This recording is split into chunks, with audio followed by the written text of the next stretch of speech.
യൂട്യൂബിന് വിട. സൂര്യയിലെ എല്ലാ പരമ്പരകളും സംരക്ഷണത്തിന് ശേഷം തികച്ചും സൗജന്യമായി സൺ നെക്സ്റ്റ് ആപ്പ് ഡൗൺലോഡ് ചെയ്യൂ. കണ്ടാസ്വദിക്കാം നിങ്ങളുടെ പ്രിയ പരമ്പരകൾ. ഇന്റർവ്യൂ എങ്ങനെ ഉണ്ടായിരുന്നു? ഞാൻ ഗംഭീരമായിട്ട് അറ്റൻഡ് ചെയ്തു കൃഷ്ണമാമ. ഇന്റർവ്യൂ ബോർഡിൽ 3 പേരുണ്ടായിരുന്നു. 3 പേരും എന്നെ അപ്രീഷിയേറ്റ് ചെയ്തു. ഉറപ്പായി ഞാൻ കളക്ടർ ആവുമെന്ന് പറഞ്ഞു.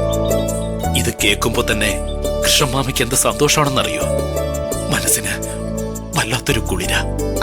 ഇന്റർവ്യൂ കഴിയുമ്പോ തന്നെ വിളിച്ചു പറയണമെന്ന് വൈദേഹമ്മ പറഞ്ഞതാ. അമ്മ അവിടെ ടെൻഷൻ അടിച്ചിരിക്കുന്നുണ്ടാവും. നന്നായി അറ്റൻഡ് ചെയ്തെന്ന് ഞാൻ വൈദേഹമ്മയെന്ന് വിളിച്ചറിയിക്കട്ടെ.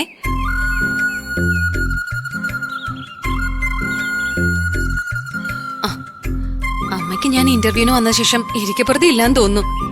5 മിസ് കോളാ കിടക്കുന്നത്. ഞാനൊന്ന് വിളിക്കട്ടെ കൃഷ്ണമാമ.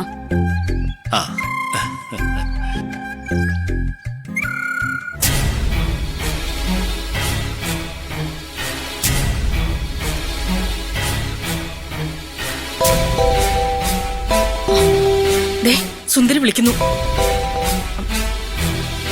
ഹലോ സുന്ദരി, നീ എവിടെയുള്ളത്? ഞാൻ ഇന്റർവ്യൂ കഴിഞ്ഞ് ഇറങ്ങിയതേ ഉള്ളൂ അമ്മ. ഞാൻ എത്ര തവണ വിളിച്ചു എന്നറിയോ നിന്നെ? ഞാൻ അമ്മയോട് പറഞ്ഞതല്ലേ, ഇപ്പൊ ഇറങ്ങിയിട്ട് ആദ്യം ചെയ്യുന്ന കോൾ അമ്മയ്ക്കാ. സുന്ദരി, ഇവിടെ ഒരു പ്രശ്നം. വൈകെ കാണാനില്ല.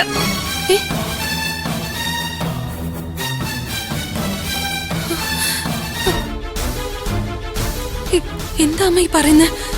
കാണാനില്ലെന്നൊക്കെ പറഞ്ഞു. എനിക്ക് മനസ്സിലാവുന്നില്ല. അത് റൂമിൽ നിന്ന് ഇറങ്ങി ഹാളിലേക്ക് വന്ന് അവള് മായയോട് കോഫി വേണോന്ന് പറഞ്ഞു. കോഫി കൊണ്ടുവന്ന മായ ഇവിടെ എല്ലാം നോക്കി.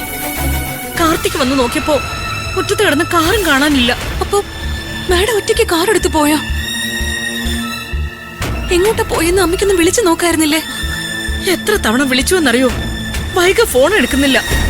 ആരോടും പറയാതെ ഇറങ്ങി പോകണമെങ്കിൽ അവിടെ വഴക്കോ പിണക്കോ എന്തെങ്കിലും ഉണ്ടായിരുന്നോ?